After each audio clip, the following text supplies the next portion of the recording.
Welcome to physics Dzire. आज हम करने वाले हैं अपना नया topic van der Waals equation for real gases. हम अपने पिछले लेक्चर में कर चुके थे आइडियल गैस इक्वेशन के बारे में डिस्कशन, और कब रियल गैसेस जो हैं आइडियल गैस की तरह बिहेव करती हैं।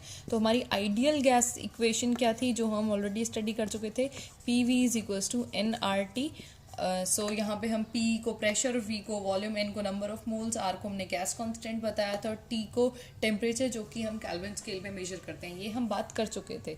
सो ये इक्वेशन थी हमारी आइडियल गैस इक्वेशन, और हमने ऐसी कुछ चीज़ें भी डिस्कस कर ली थी कि रियल गैस जो है वो कब आइडियल बिहेवियर या आइडियल गैस की तरह बिहेव करती है। It behaves like ideal gas under some condition, and these conditions are nothing but low pressure and high temperature. Okay इतनी बात हम कर चुके थे कि इन कंडीशंस के अंदर हमारी रियल गैस जो है वो आइडियल बिहेवियर शो कर देती है। So what about the other conditions? Other conditions में वो किस इक्वेशन को सेटिस्फाई करिए? इन कंडीशंस में तो वही इस इक्वेशन को सेटिस्फाई करिए। तो बाकी अदर कंडीशंस में हमारी जो गैस इक्वेशन है, हमारी जो गैस है, उसकी प्रॉपर्टीज के बारे में हम कैसे जान पाएंगे? क्योंकि ये इक्वेशन जो है, ये इक्वेशन कोई मामूली इक्वेशन नहीं है, बल्कि ये हमें उस गैस के कैरेक्टरिस्टिक्स के बारे में बताती है, ये उस गैस की प्रॉपर्टीज के बारे में बताती है, जिसकी जो भी गैसेस की प्रॉपर्टी, जो भी गैसेस इक्वेशन को सेटिस्फाई करती हैं, right. So what about the other conditions, other gases? Okay, तो उन गैसेस के बारे में हमें बात करनी है। तो वॉन्डर वॉल्स ने क्या किया, एक इक्वेशन डिस्क्राइब की for the all other gases या ऑल अदर कंडीशंस के लिए, जिनमें हमारे पास उन गैसेस का भी जो है कैरेक्टरिस्टिक्स हम डिस्कस कर सकें, उनकी प्रॉपर्टीज हमें पता चल सकें। ओके, तो 1873 में जो है वॉन्डर वॉल्स ने काम किया, and he gives a ट्रेमेंडस equation, जो कि बहुत ही अच्छी इक्वेशन साबित हुई है in the thermodynamic. And this equation actually can be defined for some condition, that is high pressure and low temperature. बिल्कुल उस केस के रिवर्ट है। इन दो कंडीशंस पे इसको पता लगाया गया, और देखते हैं कि क्या उन्होंने किया था। तो पहली तो वही दो चीज़ कि जो हम पहले वाले केसेस में नहीं मान के चल रहे थे, वो हम इस केस में मान के चलेंगे। वही हाई प्रेशर जब होता है, तो सपोज हमारे गैस कंटेनर के अंदर गैस फिल्ड है और we are applying the high pressure, तो हमारे पास क्या होगा, ये यहाँ आ जाएगा। ओके, तो इसमें क्या हो गया, हाई प्रेशर अपना यहाँ हाई प्रेशर हो जाएगा। तो हाई प्रेशर, इस वाले में प्रेशर हाई है। अगर प्रेशर हाई होगा that means it has decrease in volume, तो यहाँ पे वॉल्यूम डिक्रीज हो जाएगा या नहीं हो जाएगा? तो वॉल्यूम जो है वो हमारा डिक्रीज हो रहा था, या मैं कहूँ हाई प्रेशर है, तो हाई प्रेशर की वजह से वॉल्यूम डिक्रीज हो रहा। अब नंबर ऑफ मॉलिक्यूल्स जो हैं वो ज़्यादा क्लोज हो गए एक दूसरे के। सो अगर कोई भी दो चीज़ें एक दूसरे के क्लोज हैं, और हमने कहा था कि अब हम इंटरमॉलिक्यूलर फोर्सेस को नेग्लेक्ट नहीं करेंगे, क्योंकि उनकी वजह से हमारी कुछ रियल गैसेस में कुछ एडवर्स करेक्टरिस्टिक्स आ रहे थे, तो ऑब्वियसली हमें वो करेक्टरिस्टिक्स को अब नेग्लेक्ट नहीं करना है, वो इंटरमॉलिक्यूलर फोर्सेस को हमें नेग्लेक्ट नहीं करना है। तो उनको लेकर चलेंगे, तो पता चला कि इनके बीच में कोई फोर्स एग्जिस्ट करता है, और वो कोहेसिव फोर्स है। आप बहुत ही अच्छे से परिचित होंगे कोहेसिव और एडहेसिव फोर्सेस से। कोहेसिव फोर्सेस वो फोर्सेस होते हैं जो दो मॉलिक्यूल्स के, दो सेम मॉलिक्यूल्स के बीच में होते हैं, अट्रैक्टिव फोर्स। और एडहेसिव होता है जो कोई डिफरेंट टाइप के मॉलिक्यूल्स के बीच में अट्रैक्टिव फोर्स हो। सो यही इनमें थोड़ा सा डिफरेंस है। सो यहाँ पे हम बात करेंगे कोहेसिव फोर्स के बारे में। अब ये कोहेसिव फोर्स जो है, इसकी वजह से क्या हो रहा था, क्योंकि मॉलिक्यूल्स एक दूसरे के क्लोज हैं, तो कोहेसिव फोर्स इनके बीच में आ रहा था। कोहेसिव फोर्स की वजह से जो वॉल्स ऑफ कंटेनर थी उस पर प्रेशर कम है। तो समझ के चलिएगा, छोटा सा कंसेप्ट है। सपोज हमारे पास कोई गैस है, उसके अंदर मॉलिक्यूल्स हैं, और ये मॉलिक्यूल्स जो है हर जगह हमारे स्टिक्ड है। तो अब ये गैस मॉलिक्यूल्स जो है वॉल्स ऑफ कंटेनर पे हमारा प्रेशर अप्लाई करते हैं, जो कि हम अपने इस यूनिट के फर्स्ट डेरिवेशन में बात करते हैं। प्रेशर की वैल्यू फाइंड आउट करते हैं कि कितना प्रेशर वॉल्स ऑफ कंटेनर पे हमारे मॉलिक्यूल्स जो है वो एग्जर्ट करते हैं। तो अगर मैं बात करूँ कि मॉलिक्यूल जो है वॉल ऑफ कंटेनर पे पहले कोई प्रेशर अप्लाई कर रहा था, अब कितना अप्लाई कर रहा है high pressure and low temperature की कंडीशन में, तो देखते हैं।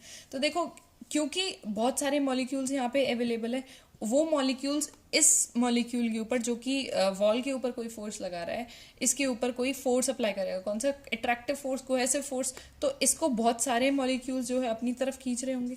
तो जितना ये प्रेशर यहाँ लगा पा रहा था, अब वो प्रेशर कम हो जाएगा, क्योंकि इसको इतने सारे नंबर ऑफ मॉलिक्यूल्स जो हैं उस पर अट्रैक्टिव फोर्स लगा रहे हैं, राइट। तो पहले जितना ज़्यादा वॉल के ऊपर प्रेशर होता था अब वो नहीं रहेगा, ये बात समझने की एक तो। अब दूसरी बात, जितने नंबर ऑफ मॉलिक्यूल्स वॉल पे फोर्स लगा रहे हैं, अब वो नंबर ऑफ मॉलिक्यूल्स का टोटल अगर मैं नेट प्रेशर के बारे में बात करूं तो वो नेट प्रेशर भी कम हो जाएगा। तो यहाँ पे हमें दो ही चीज़ें ध्यान में रखनी है कि कितने नंबर ऑफ मॉलिक्यूल्स जो है एक मॉलिक्यूल को पुल कर रहे हैं। Okay, number of molecules pulled, पहली चीज। दूसरा, number of molecules that pull other molecules, ये मॉलिक्यूल्स जो है कितने नंबर ऑफ अदर मॉलिक्यूल्स को पुल कर रहे हैं। सपोज यहाँ पे एक और होगा, कितने नंबर ऑफ मॉलिक्यूल्स को, अदर मॉलिक्यूल्स को कितनों को वो पुल कर रहे हैं। तो ये दोनों फैक्टर्स हमारे लिए इंपॉर्टेंट है for finding out the pressure term, कि कितना अमाउंट का प्रेशर जो है वो हमारा डिक्रीज हो रहा है। ओके, नाउ अगर ये कंसेप्ट आपको समझ में आ गया है तो आई थिंक डेरिवेशन में बहुत ज़्यादा कुछ है नहीं इसके में।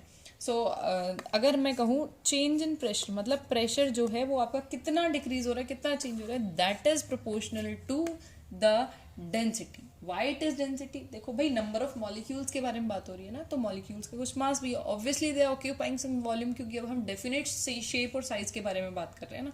सो जितना चेंज इन प्रेशर हो रहा है वो कितना हो रहा है, अपना डेंसिटी का square, and density is nothing but mass over volume. अब स्क्वायर क्यों लिया? क्योंकि स्क्वायर हमें दो टर्म्स की वजह से लिया गया ना, कि कितने नंबर ऑफ मॉलिक्यूल्स एक मॉलिक्यूल को पुल कर रहे हैं, दूसरी चीज कितने मॉलिक्यूल्स को पुल किया जा रहा है, राइट, कितनों पे फोर्स लगाया जा रहा है, तो इसकी वजह से दोनों की डेंसिटीज, राइट। अगर हम ये प्रोपोर्शनैलिटी का साइन हटाएं तो we are getting a constant of proportionality and we left with this term. So K M square को अगर मैं किसी कांस्टेंट से रिप्लेस कर दूं, suppose K M square is some constant A जो कि डिपेंड कर रहा है नेचर ऑफ गैस पे और मास पे।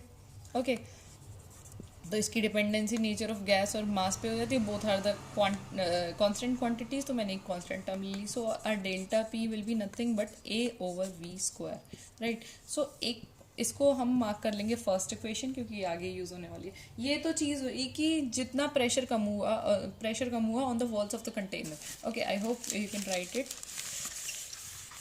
अब बात करते हैं कि हमारा जो प्रेशर अप्लाई हम कर रहे थे वो किसी फाइनाइट साइज के मॉलिक्यूल्स की वजह से था, राइट।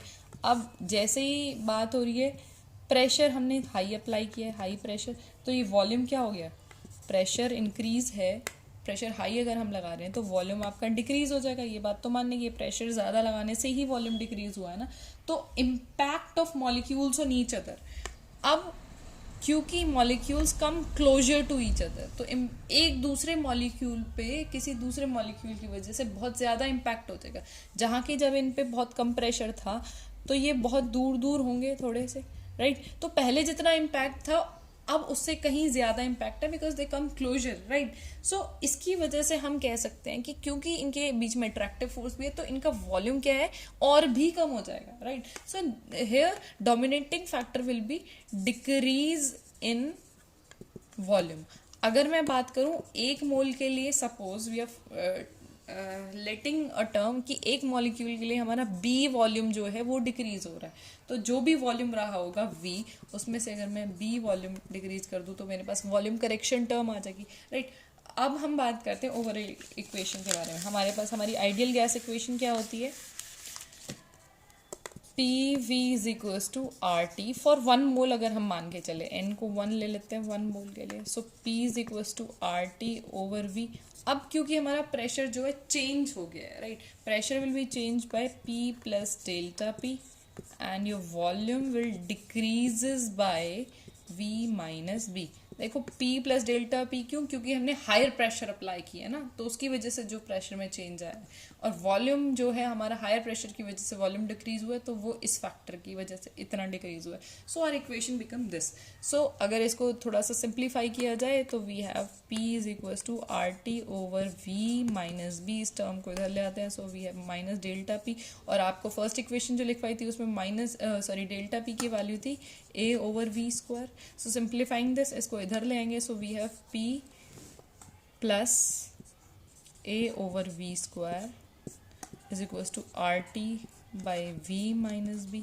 अगर इसको हम RHS की तरफ ले आए तो हमारे पास इक्वेशन क्या बनेगी, P plus a over V square into V minus B is equals to RT. So this is the van der Waal equation for the real gases. Okay, इसी को ही बोला गया था van der Waal equation for real gases, where A and B are the constants. कौन से constant देखना, A is correction term, इसको बोला जाता है correction term for pressure, and B is correction term for volume. और आगे वाले लेक्चर्स में हम इनकी वैल्यूज भी फाइंड आउट करेंगे. So this is the van der Waal equation for real gases. I hope you can understand it easily.